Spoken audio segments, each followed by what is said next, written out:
In this video, we're going to go over the flow chart, figure 17.1, for the isolation and purification of an organic compound lab. The main purpose of this lab is to isolate and purify acetyl salicylic acid, which is also known as aspirin. So you might have this lying around your house. It is a pain reliever. And this is our desired product. However, the sample that we're going to use also has sand and sugar mixed in it. So those are our impurities that we're going to try to separate from the acetyl salicylic acid. Now, we're going to have to use their physical properties to separate them. So, for example, sand is insoluble in water. But acetyl salicylic acid and sugar are soluble in water. So we can use that physical property to separate our first impurity, sand.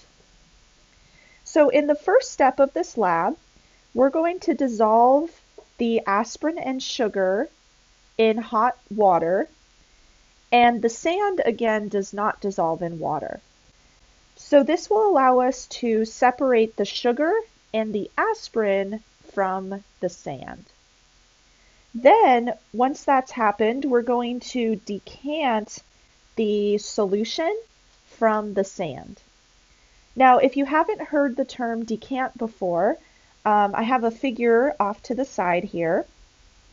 So we're going to be using a test tube, but the main idea here is that the sand is going to sink to the bottom of our container, and then we can carefully pour the liquid out and into a new container. So that way we're separating our aspirin and sugar from the sand. You can also use something called a separatory funnel, which is shown to the left, if you're trying to separate two liquids that don't mix together. But we're just going to focus on the figure to the right and that technique.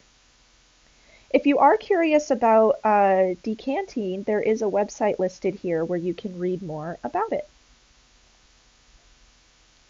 All right, so after we've decanted, we'll have two different samples. The first sample will be a liquid, and that will contain our dissolved aspirin, acetyl salicylic acid, and our dissolved sugar. Then in the other container, we'll just have leftover sand that did not dissolve in our liquid. So we can just put that into the appropriate waste container. Okay, now we're going to carry this mixture of aspirin and sugar over into the next step. So our next goal in this lab is to separate the sugar from the aspirin. Now, luckily, even though aspirin and sugar both dissolve in water, aspirin is only going to stay dissolved at certain temperatures, whereas sugar will stay dissolved over a wider range of temperatures. So we're just going to let our solution cool, and what's really interesting is sugar will remain dissolved in solution as it cools, but aspirin does not stay dissolved. It actually precipitates out of solution and is going to kind of sink to the bottom as a solid. So aspirin and sugar dissolve at different, or stay dissolved at different temperatures. So this is really similar to, for instance, if you've ever made sweetened iced tea. First you start with hot tea and add your sugar so it dissolves, and then you put your solution into the fridge and you let it cool, and the sugar should stay dissolved in the solution, unless you added too much sugar, and then it might sink to the bottom. However, aspirin does not do that. As the solution cools, aspirin is going to turn back into a solid. So we're going to, again, cool our solution.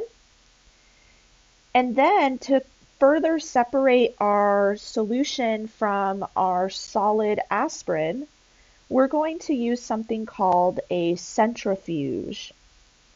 So a centrifuge basically spins your sample at a really fast acceleration or a fast velocity.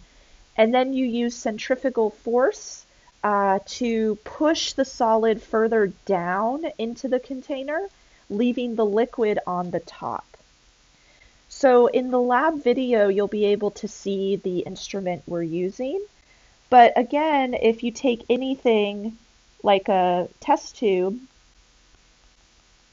that has solid throughout and you spin it really, really, really fast, that's going to eventually push the solid down to the bottom, and then you'll just have your liquid remaining on top.